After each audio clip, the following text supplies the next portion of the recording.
In this video, we take an overview of the Onkyo TX-NR6050. It's an audio-video receiver. For more detailed information on setup and installation, follow the link in the upper right-hand corner. This is a unit that's available at Costco. I ordered it on the 15th of the month. It arrived on the 19th of the month. That includes a Saturday and a Sunday. The danger with ordering online is that it has to be shipped, and sometimes there could be damage. This is damage to just the box. So we're going to be a little extra careful in inspecting the unit, making sure that there's no damage to the unit itself. There's the exhaust fan that seems to be in place. I don't see any loose cards or damage to the unit, so I think we're good to go. What's special about this Onkyo? Well, product-wise, it sits between the basic unit, TX-NR5100 AV receiver, and the mid-range unit, the TX-NR6100 AV receiver with THX certification. Basically, this unit is a TX-NR6100 without the THX certification minus 10 watts per channel. It can be purchased directly from Costco for under $500, or I've seen them on Amazon for over $700. I think if you check the reviews online, you'll see that this is an impressive unit worth having. And if we come over on this side, we can see it has Dolby Atmos Dts. It's comparable with Apple Play, Chromecast, Sonos. You can get Spotify, Amazon, TuneIn. You can work it with your Google, your Alexa. You can put a USB drive or an external drive that has music and play that, stream that through your system. It can play music into a separate stereo system or separate speakers from the main unit and play different programming. But we're just looking to have a simple home theater. This is the unit we're going with, and we'll unbox it and hook it up. Opening the box reveals that we should not handle it by the connectors, but by picking up from the side. We see our remote.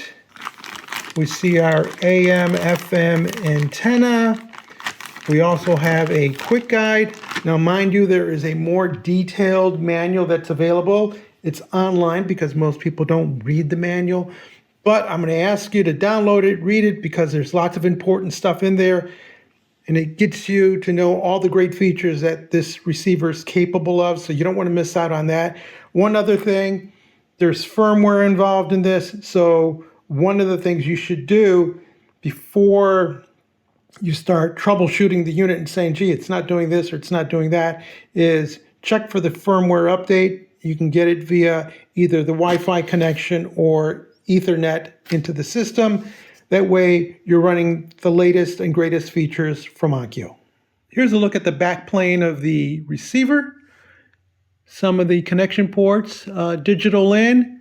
So if you're coming off a DVD or a Blu-ray, you can come in there. There's an optical that's for the TV.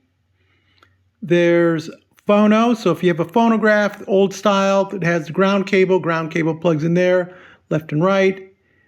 For your analog CD players and any other components, they can be plugged into here. This is for your line out, so you could send to a second unit. So either a receiver or an amp, you can take this output, send it to that. Here's your subwoofer output. Up above, we have an antenna AM port, and then one for the FM. Above that is the HDMI out, and here's ARC and eARC, which is the important one. That allows you to control that, in our case, what's going to be a TV, a Samsung TV. This would be for another TV or a projector, so you can have two different outputs going out. Here are your inputs. You have Blu-ray, game, cable, and of course, you don't have to plug in what it says in here. You can plug something else that's compatible. And you have a total of 6 of those. Above that, you have antennas that can be used for Wi-Fi or for Bluetooth or for both. There's an Ethernet connection, so you don't have to use the Wi-Fi. You can just plug an Ethernet cable directly into this receiver. And here is a USB port that's powered. And what that enables you to do is either put in a USB thumb drive or drive with music on it, and it will see that and it'll play that music. So you can stream your favorite music off a portable device. Below that, we have our stereo connection for the front, and these turn. Red is for positive.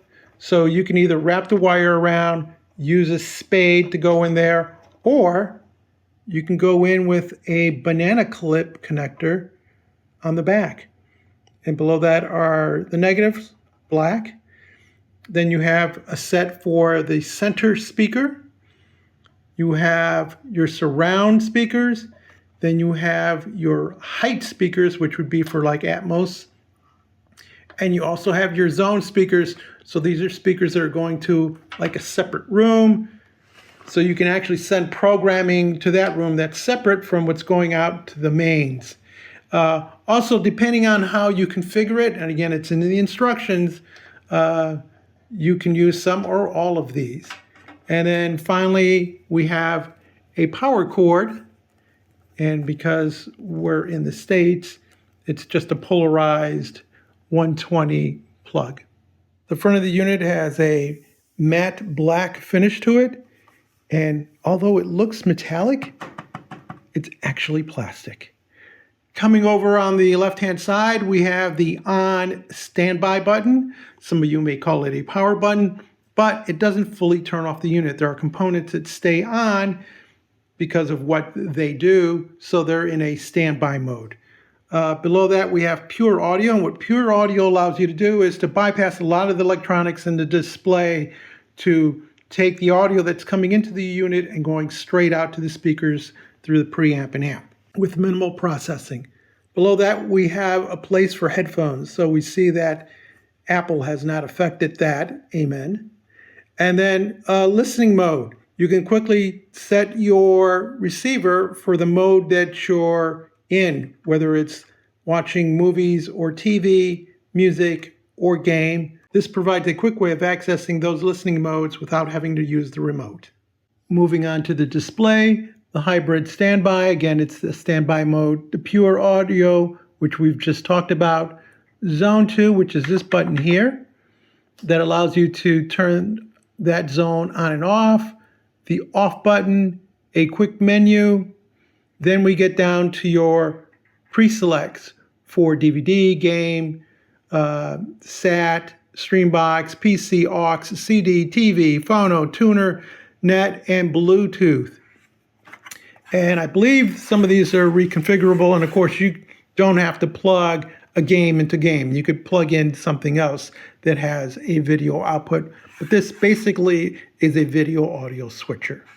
And while at first you might think this is the tuning knob, actually this is the tuning control.